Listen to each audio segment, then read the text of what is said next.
Hello दोस्तों, online concept class में आपका स्वागत है। तो दोस्तों, आज हम बात करने वाले हैं किसी भी राशि को एक पद्धति से दूसरी पद्धति में कैसे कन्वर्ट किया जाता है, उसके बारे में हम बात करेंगे।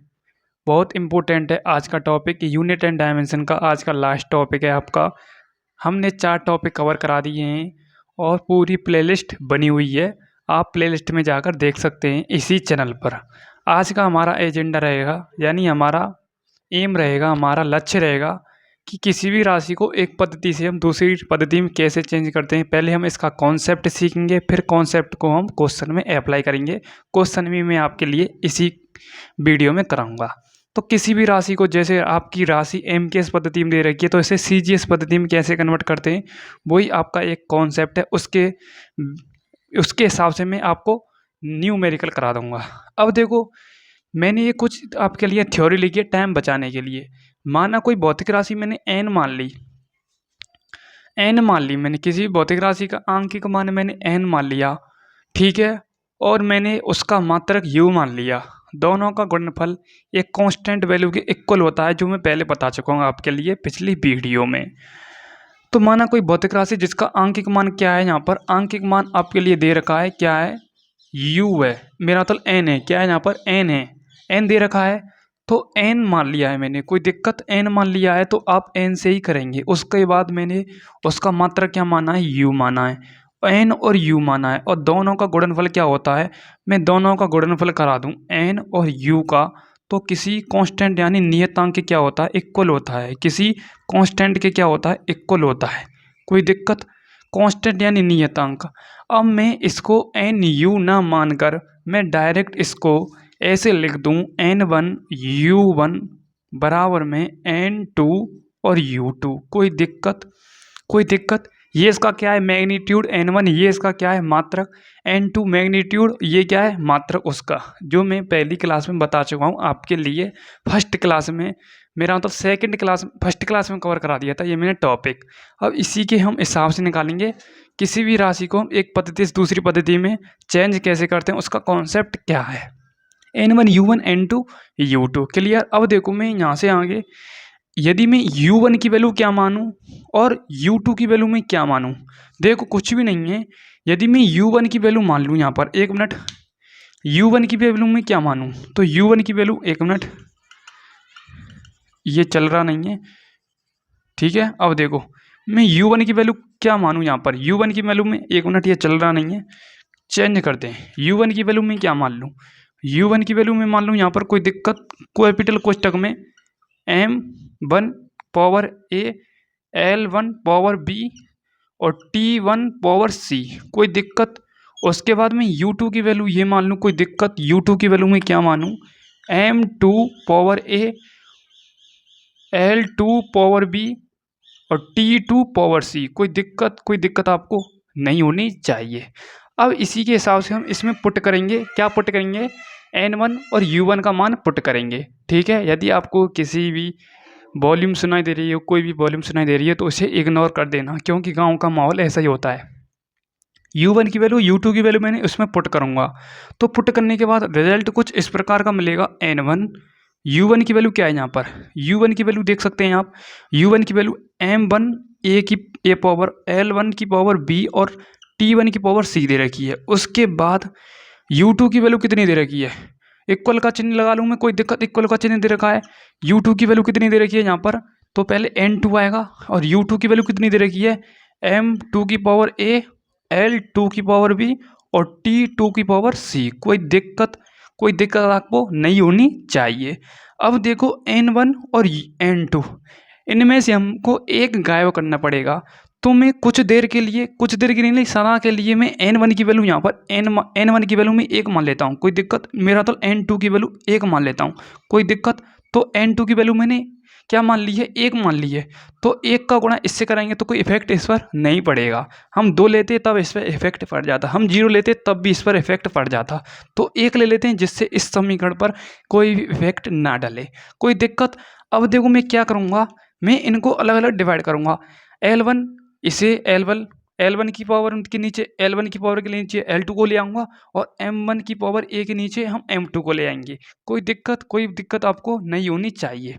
यहाँ तक आप देख सकते हैं। एक बार समझो आप इसको, एक बार मैं आपके लिए 2 मिनट दे रहा हूँ, इसे समझो जल्दी से जल्दी।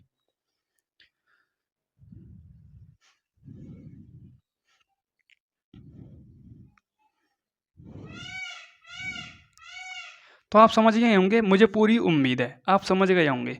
अब देखो मैंने N2 की वैल्यू 1 मान ली, यहाँ पर क्या मान ली, N2 की वैल्यू 1 मान ली। आपके दिमाग में एक ख्याल आ रहा होगा हम तो N1 की वैल्यू 1 मानेंगे, कोई दिक्कत, चलो हम N1 की वैल्यू 1 मान लेते हैं, कोई दिक्कत नहीं है। हम N1 की वैल्यू 1 मान लेंगे तो कोई बुत हो जाएगी दिक्कत। N1 की वैल्यू हम 1 मान लेते हैं, कोई दिक्कत, 1 मान लेंगे हम N1 की वैल्यू। ठीक है, अब देखो क्या करेंगे हम यहाँ से आगे। अब मैं इस समीकरण का भाग इसमें लगाऊंगा। अब देखो क्या होता है यहाँ से आगे, यहाँ से आगे क्या खेल होगा। N1 पहले से दे रखा है। अब देखो हम M1 की पावर A के नीचे हम M2 की पावर क्या लगाएंगे, किसका लगाएंगे, M2 की पावर A का भाग लगा देंगे, कोई दिक्कत। तो मैं ऐसे इसे ना लिखकर मैं इसे ऐसे लिख देता हूँ। तो M1 की पावर A, L1 की पावर B और T1 की पावर C, कोई दिक्कत। और बट्टे में क्या लिख देता हूँ, मैं बट्टे में लिख देता हूँ इस समीकरण को। इस समीकरण को लिखूंगा तो M2 की पावर A, L2 की पावर B और T2 की पावर C, कोई दिक्कत। कैपिटल कोष्ठक में इसे भी मैं बंद कर देता हूँ। बराबर में क्या बचा आपका N2।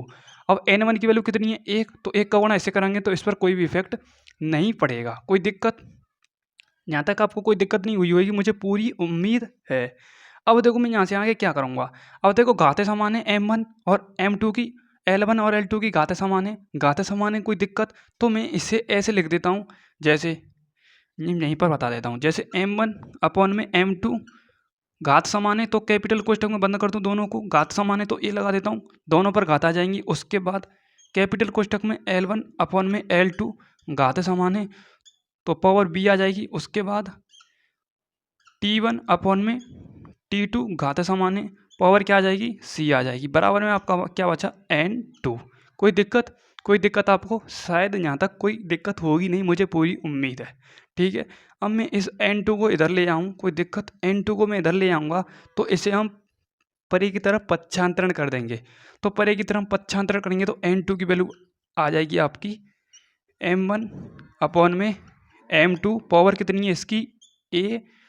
उसके बाद L1 और L2 पावर कितनी है, B। उसके बाद T1 अपॉन में T2 पावर कितनी है, C। कोई दिक्कत, ये है इसका समीकरण किसी भी राशि को एक पद्धति से दूसरी पद्धति में चेंज करने का। थोड़ा लाइट का फोकस इस जगह पर ज़्यादा है तो इस समीकरण को आप देख लो, कोई दिक्कत नहीं है। मैंने पच्छांतरण किया है। दोबारा से मैं इसको रिवाज कराता हूँ। माना कि कोई भौतिक राशि मैंने एन मान ली और उसका मात्रक मैंने यू मान लिया, दोनों का गुणनफल एक कांस्टेंट के इक्वल है। मैं एन और यू को n1 u1 बराबर में n2 मान लूँ, कोई दिक्कत, n1 u1 और n2 u2। मैंने इसको नाम दे दिया समीकरण नंबर फर्स्ट, मान लिया समीकरण नंबर फर्स्ट आपको समझाने के लिए, कोई दिक्कत। अब देखो मैंने यहाँ पर क्या किया है, मैंने u1 की वैल्यू मान ली है, ये मान लिए u1 की वैल्यू, ये मान लिए मैंने u1 की वैल्यू, कोई दिक्कत समझाने के लिए। और मैंने u2 की वैल्यू ये मान ली है, कोई दिक्कत, कोई आपको दिक्कत नहीं होगी। तो u1 और u2 की वैल्यू मैंने समीकरण नंबर इसमें पुट कर दी है। उसी प्रकार से मैंने ये समीकरण निकाल लिया है। अब मैंने क्या किया है, n1 की वैल्यू मैंने 1 मान ली है, 1 का गुणा इससे कराऊंगा तो कोई इस पर इफेक्ट नहीं पड़ेगा। उसके बाद मैंने इसका गुणा इसमें करा दिया है तो बट्टे में ये आ गया। अब देखो m1 और m2 की घातें समान है तो मैंने इस प्रकार से लिख दिया m1 अपॉन m2 पावर कितनी है 1, L1 और L2 की पावर मेरा तो घात समान है तो b है, तो L1 अपॉन में L2 घात समान है तो b, और t की भी समान है, T1 और T2 की घातें भी समान है। तो इस प्रकार से ये आपका समीकरण आ गया। अब चलते हैं न्यूमेरिकलों की तरफ। आपको न्यूमेरिकल कराऊंगा, कैसे न्यूमेरिकल आते हैं इससे रिलेटेड, और एग्जाम में कैसे पूछे जाते हैं, कंपटीशन के भी एग्जाम में पूछे जाते हैं इससे रिलेटेड। आपको चलते हैं, हम कराते हैं आपके लिए, स्क्रीनशॉट लें जल्दी से जल्दी। अब देखो समीकरण, अब हम न्यूमेरिकल की तरफ चलेंगे। आपके सामने न्यूमेरिकल है, ध्यान से देखो। एक न्यूटन को डायन में परिवर्तित करना है, क्या करना है, एक न्यूटन को हमें डायन में परिवर्तित करना है। अब डायन में कैसे परिवर्तित करेंगे, देखो देख लो एक बार क्वेश्चन को फोकस के साथ, देख लिया होगा मुझे पूरी उम्मीद है। क्वेश्चन आपका क्या कहता है, एक न्यूटन को डायन में परिवर्तित कीजिए। चलो चलते हैं, देखते हैं क्वेश्चन ने क्या है, किया है तो हम करते हैं। 1 न्यूटन को हमें क्या करना है, डायन में परिवर्तित करना है। तो 1 न्यूटन में 10 टू दी पावर क्या होते हैं, 5 डायन होते हैं। आपको पता होगा, वो तो मुझे पूरी उम्मीद है। ओके, अब आपको पता होगा 1 न्यूटन यानी न्यूटन किसका मात्रक है, बल का मात्रक है। बिल्कुल ईजी सी बात है, बल का मात्रक क्या है, न्यूटन। कोई दिक्कत? तो ये फोर्स का मात्रक यानी बल का है, कोई दिक्कत? बल का है, कोई दिक्कत? अब इसका बल का विमीय सूत्र क्या होता है, m1L1T-2। आपको मैं पहले करा चुका हूँ विमीय सूत्र कैसे निकालते हैं। पूरी क्लास इसको आप रेगुलर देखेंगे, सीक्वेंस के साथ देखेंगे तो आपके समझ में आ जाएगा। अब मैं डायरेक्ट लिखूंगा यहाँ पर, मैं बताऊंगा नहीं कैसे आया। बल का फॉर्मूला क्या होता है, mass into acceleration. Mass into acceleration, acceleration का क्या होता है, वेग में परिवर्तन बट्टे समय, ठीक है। अब m1L1T-2, कोई दिक्कत? अब देखो a की पावर कितनी है यहाँ पर, 1 है, और b की पावर कितनी है यहाँ पर, 1 है, और c की पावर कितनी है यहाँ पर, -2 है। अब उस समीकरण में हम पुट करेंगे। समीकरण क्या था हमारा, समीकरण क्या था, n2 बराबर में m1 अपॉन में m2, पावर कितनी है यहाँ पर, a, उसके बाद L1 अपॉन में L2, पावर कितनी है, b, कोई दिक्कत? उसके बाद T1 अपॉन में T2, पावर कितनी है, c, कोई दिक्कत? अब देखो ये हमें मात्रक दे रखे हैं a और b के, मेरा मतलब a और b के मान दे रखे हैं। a और b के मान इसमें पुट करते हैं, देखते हैं क्या आता है आंसर। क्या हमारा 10 की घात 5 आंसर आएगा, वही आपका आंसर कहलाएगा। बिल्कुल इजी सी बात है, उसने यही तो पूछा है 1 न्यूटन को डायन में परिवर्तित कीजिए। ये तो मैंने डायरेक्ट लिख दिया है, 1 न्यूटन में 10 की पावर 5 डायन होते हैं, पर 10 की पावर 5 डायन इससे निकलेगा। 1 न्यूटन की वैल्यू पूछी है उसने। n2 बराबर में, अब देखो आपको पता होगा हमारी मात्रकों की पद्धति 4 प्रकार की होती हैं, CGS, MKS, FPS और SI। CGS, MKS, FPS और SI, हमें मतलब है ओनली CGS और MKS से। अब आपको पता होगा द्रव्यमान का हम CGS में देखें तो ग्राम आता है, और हम MKS में देखें तो किलोग्राम आता है। कोई दिक्कत? कोई दिक्कत नहीं है। तो मैं लिख लेता हूँ, पहले हम लिख लेते हैं CGS में, MKS में देख लेते हैं। तो MKS में क्या है, किलोग्राम है, तो मैं kg लिख लेता हूँ, कोई दिक्कत? उसके बाद मैं m2 लिख लेता हूँ, चलो मैं बाद में लिख लूँगा, m1 अपॉन में m2, सेकंड स्टेप हम दोबारा से रिपीट कर देंगे। ए की पावर, मेरा मतलब ए का मान कितना है, 1, उसके बाद L1 अपॉन में L2, बी का मान कितना है यहाँ पर, 1, और सी का मान कितना है यहाँ पर, सी का मान कितना है, -2, कितना है, -2।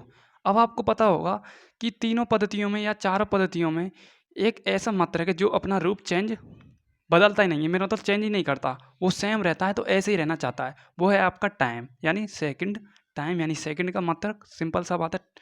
तो ये कैंसिल हो जाएगा यहाँ से आगे, क्योंकि सिंपल है। यदि हम यहाँ पर सेकंड लिखेंगे तो 0 का मान कोई मतलब वैल्यू होती नहीं है, तो इसकी वैल्यू कोई होती नहीं है, इसकी कोई वैल्यू नहीं होती है, ठीक है। सेकंड से कट जाएगा, क्या इज्जत रहेगी इसकी, कोई इज्जत नहीं रहेगी इसकी, ठीक है। अब हमें देखना है ओनली m1 और m2 की वैल्यू, कुछ भी नहीं देखना है, और हमें ओके। अब देखते हैं, अब देखो आपको पता होगा CGS और MKS, अभी मैं लिखा है CGS और MKS। अब देखो हम बात करते हैं m की, मेरा तो m का मान, ये क्या है, mkg, CGS, FPS और MKS आएगा यहाँ पर, कोई दिक्कत? तो मैं S लिख लेता हूँ। अब मैं द्रव्यमान का MKS में देखूंगा क्या आएगा, किलोग्राम आएगा, तो मैं किलोग्राम लिख लेता हूँ यहाँ पर, कोई दिक्कत? कोई दिक्कत?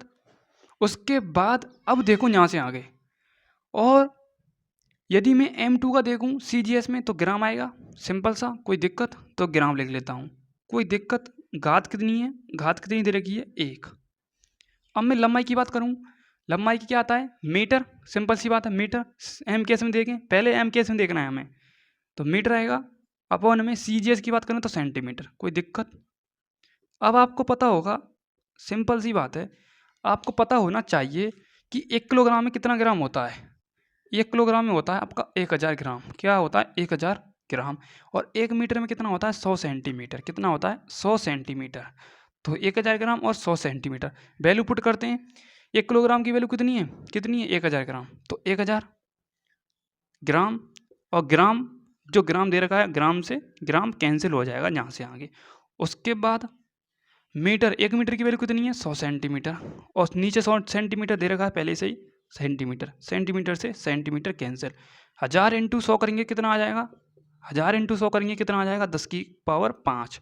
यही वैल्यू हमें निकालनी थी और यही वैल्यू हमारी सिद्ध हो चुकी है 10 की घात 5, 10 की घात 5। 1 न्यूटन को हमने डायन में परिवर्तित किया और 10 की घात 5 हमारा आंसर सिंपल रूप से आ चुका है न्यूमेरिकल से। ठीक है, सिंपल सा प्रोसेस। दोबारा आपके लिए एक और एग्जांपल कराऊंगा, एक बार स्क्रीनशॉट लें।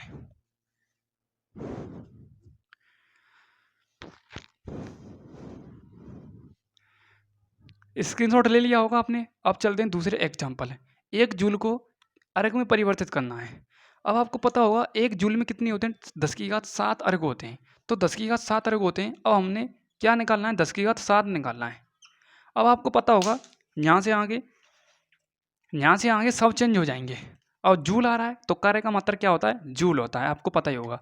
तो ये चेंज हो जाएगा, यहाँ पर आ जाएगा कार्य। अब कार्य का विमीय सूत्र भी हमें पता होना चाहिए।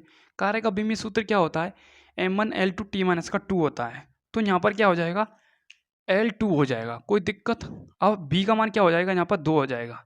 ठीक है, कोई दिक्कत, हमें इससे कोई मतलब नहीं है। अब देखो a का मान a की पावर कितनी है, a का मान कितना है 1 और b का मान कितना है यहाँ पर 2। तो यहाँ पर 2 कर लेते हैं हम, कोई दिक्कत नहीं है, कोई दिक्कत नहीं, कोई दिक्कत नहीं। तो ऐसे ही मेकअप कर लेते हैं। अब देखो यहाँ पर क्या होगा एज इट इज, ये तो न्यू ही चलेगा। ठीक है, न्यू ही चलेगा, ये तो कोई दिक्कत, ये तो न्यू ही चलेगा, कोई दिक्कत। किलोग्राम, 1 किलोग्राम कितना होता है 1000 ग्राम, 1000 ग्राम होता है। ग्राम पहले से दे रखा है, कोई दिक्कत। उसके बाद 1 मीटर में कितना होता है 100 सेंटीमीटर, 100 सेंटीमीटर है तो होल स्क्वायर हो जाएगा, तो 4 भी आ जाएंगे 0। 100 सेंटीमीटर आ जाए तो सेंटीमीटर पीछे आ जाएगा। अपन में क्या दे रखा है सेंटीमीटर, सेंटीमीटर से सेंटीमीटर, ग्राम से ग्राम, कोई दिक्कत। अब देखो 3 जीरो यहाँ पर है, 4 जीरो यहाँ पर है, जोड़ के कितनी हो जाएंगी 10 की घात 7। कितना आ जाएगा 10 की घात 7। और यही हमें निकालना था 10 की घात 7, यही हमारा आंसर आ चुका है 10 की घात 7। सिंपल सा, देखो कितना ईजी है, डेरिवेशन कितने ईजी आते हैं पता चलेगा ये आपको। यदि आपका कॉन्सेप्ट दिमाग में, ये आपका कॉन्सेप्ट, ये जो आपका समीकरण याद है और आपको हर एक फॉर्मूले का विमीय सूत्र याद है, आप चुटकियों में निकाल सकते हैं, आप चुटकियों में। ठीक है, कोई से अब आ जाए। ठीक है, समझ में आ गया। एक बार न्यूमेरिकल कराऊं आपके लिए, चलो ये को न्यूमेरिकल कराते हैं आपके लिए। एक बार स्क्रीनशॉट लें जल्दी से जल्दी। देखो वैसे तो आपके 2 ही क्वेश्चन बन रहे थे इससे रिलेटेड, वैसे हम और भी क्वेश्चन करा सकते हैं, पर ऐसे ही आपके क्वेश्चन बनेंगे और कुछ भी नहीं है, इनमें अंतर आएगा। ठीक है, और भी क्वेश्चन करा देता हूँ मैं, और कोई दिक्कत नहीं है, और भी क्वेश्चन इससे बनेंगे। ठीक है, और देखो एक और क्वेश्चन मैं आपके लिए करा ही देता हूँ मैं, कोई दिक्कत नहीं है आपके लिए। एक और क्वेश्चन मैं क्यों करा ही देता हूँ। अब गुरुत्वीय त्वरण की बात करता हूँ मैं। देखो क्वेश्चन दे रखा है आपके सामने क्वेश्चन दे रखा है गुरुत्वीय त्वरण जी, जिसका एम के इस पद्धति में 9.8 मीटर प्रति सेकंड स्क्वायर है, माइनस का है। ठीक है, विमीय विधि से इसका मान सीजीएस पद्धति में ज्ञात करना है, सीजीएस में निकालना है हमें, कुछ भी नहीं है। देखो इसे मैं एक बार रफ करता हूँ, एक रफरिंग करता हूँ मैं। अब देखो क्या करना है, गुरुत्वीय त्वरण जी का मान ज्ञात करना है। जी क्या होता है, जी बराबर है कैपिटल जी है, वो कैपिटल जी नहीं है, स्मॉल जी है, सिंपल सी बात है। ठीक है, तो हमें जी का निकालना है, क्या विमीय सूत्र निकालना है हमें। तो जी का हमें विमीय सूत्र पता होना चाहिए, क्या होता है, ये होता है m0 1 और 2। ठीक है, मैं पहले बता चुका हूँ विमीय सूत्र निकालना। ठीक है, कोई दिक्कत, ये हो गया सिंपल सा बात, सिंपल सा काम है। यहाँ पर माइनस ही आएगा, कोई दिक्कत नहीं है। ठीक है, यहाँ पर माइनस ही कर लो और यहाँ पर सिंपल सा बात, ये हो जाएगा 0। अब हमें क्या मतलब है, इससे मतलब है ए और बी के मान से ही मतलब है हमें, कोई दिक्कत नहीं है। और यहाँ से आगे हमें सी से कुछ भी लेना देना नहीं है, सी अपना काम वहीं पर छोड़ देता है, क्योंकि ये अपना रूप चेंज नहीं करता है। सिंपल सा प्रोसेस, कोई दिक्कत नहीं है आपको जहाँ तक। अब मैं आपके लिए सिखाता हूँ यहाँ से आगे। उसने दे रखा है CGS में क्या करना है, हमें कन्वर्ट करना है। उसने 9.8 मीटर प्रति सेकंड स्क्वायर उसने मान दे रखा है। अब वो मान हमें मानना है N2 का मान मानना है। क्या मानना है, N2 की वैल्यू माननी है हमें, N1 की वैल्यू मान रखी है।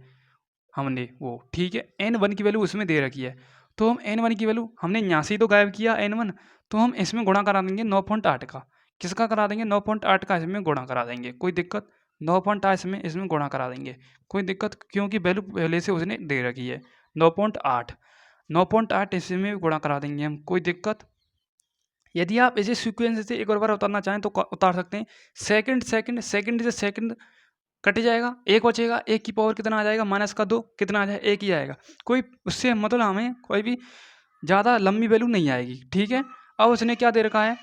1000, और क्या दे रखा है? ये भी कैंसिल होगा, ये भी कैंसिल होगा, क्योंकि 2 दे रखी है मीटर, तो 4 आ जाएंगी वैल्यू। 1 मिनट में यहाँ से दोबारा से बता ही देता हूँ आपके लिए। देखो 9.8 आ जाएगा यहाँ पर, 9.8 आ जाएगा, कोई दिक्कत? कोई दिक्कत आपको नहीं होनी चाहिए, कोई दिक्कत नहीं। अब देखो 1 किलोग्राम की वैल्यू कितनी होती है? 1000 ग्राम होती है, तो मैं 1000 ग्राम कर देता हूँ, कोई दिक्कत? कोई दिक्कत होनी नहीं चाहिए। 1000 ग्राम वैल्यू कितनी है? 1। उसके बाद 1 मीटर में कितना दे रखा है? अब मीटर की वैल्यू हमें क्या करनी है? 1 मीटर की वैल्यू कितनी दे रखी है? 100 सेंटीमीटर। 100 सेंटीमीटर दे रखी है, तो हम 100 सेंटीमीटर लिखने में कोई दिक्कत नहीं है। क्या लिखने में? 100 सेंटीमीटर, कोई दिक्कत नहीं है। सेंटीमीटर पहले से दे रखा है, कोई दिक्कत? और कितनी घात है? बी की पावर कितनी है? 2, कोई दिक्कत? बी की पावर 2 आ गई यहाँ तक, कोई दिक्कत? अब मैं इस साइड में लिखता हूँ, इस साइड में लिखता हूँ मैं आपके लिए, जब भी समझ आएगा आप, ठीक है, समझ पाएंगे, ठीक है। अब देखो, अब देखो आप, सबसे पहले हम बात करते हैं 9.8। 9.8, अब देखो ये कितना है? 1000 ग्राम, ग्राम से ग्राम कैंसिल, पावर कितनी? 1। अरे ए की पावर 0 दे रखी है, ये 0 हो जाएगा, ठीक है, ये 0 आ जाएगा, ये खत्म हो जाएगा यहाँ तक, ठीक है। उसके बाद बचा आपका 100 सेंटीमीटर। सेंटीमीटर से सेंटीमीटर कैंसिल, सेंटीमीटर से सेंटीमीटर कैंसिल हो जाएंगे, सिंपल सी बात है। सेंटीमीटर से सेंटीमीटर कितना हो जाएगा? अरे भाई ये क्या हो रहा है? बी की पावर भी 2 ही आएगी, तभी तो मैं कह रहा था, ठीक है। यहाँ पर 2 आएगा, 1 आएगा यहाँ पर। अब देखो क्या आ जाएगा यहाँ पर? 100 ही आ जाएगा, तो 100 का इसमें गुणा हो जाएगा, कोई दिक्कत? 100 का गुणा कराएंगे, इसमें क्या आ जाएगा? क्या आ जाएगा? ये आ जाएगा मान, एक संख्या के बाद पॉइंट लग जाएगा, तो 980 आ जाएगा, कोई दिक्कत नहीं। और 980 आंसर हमारा आता है सीजीएस में। बात करें, उसने क्या पूछा है? उसने पूछा था सीजीएस पद्धति में। देखो सीजीएस में पद्धति में पूछा था, सीजीएस पद्धति में ज्ञात कीजिए, हमने सीजीएस में निकाल लिया है। और 980 आ चुका है आपका, 980 आ चुका है। उसने वैल्यू दी थी हमने 9.8 दे रखी थी उसने, और 9.8 किस में दे रखी थी? मीटर प्रति सेकंड स्क्वायर में दे रखी थी, मीटर प्रति सेकंड स्क्वायर में दे रखी थी, ठीक है। हमने सेंटीमीटर में कन्वर्ट कर दी, क्योंकि उसने सीजीएस में हमसे पूछी थी। तो अब मात्रा क्या लग जाएगा? इसके पीछे सेंटीमीटर लग जाएगा, सेंटीमीटर प्रति सेकंड स्क्वायर। सिंपल सा प्रोसेस है, 980 सेंटीमीटर प्रति सेकंड स्क्वायर। ये ऐसे न्यूमेरिकल बनते हैं आपके। अब मैं आपके लिए न्यूमेरिकल लेके आऊँगा, एक न्यूमेरिकल क्लास। आप मुझे कमेंट में बताएंगे न्यूमेरिकल लेके आऊँ या नहीं आऊँ, मुझे कमेंट करेंगे आप लोग। मिलता हूँ नेक्स्ट क्लास के साथ। Thank you so much. Class कैसी लगी मुझे कमेंट में जरूर बताएं। Thank you so much. Love you all. जय हिंद, जय भारत।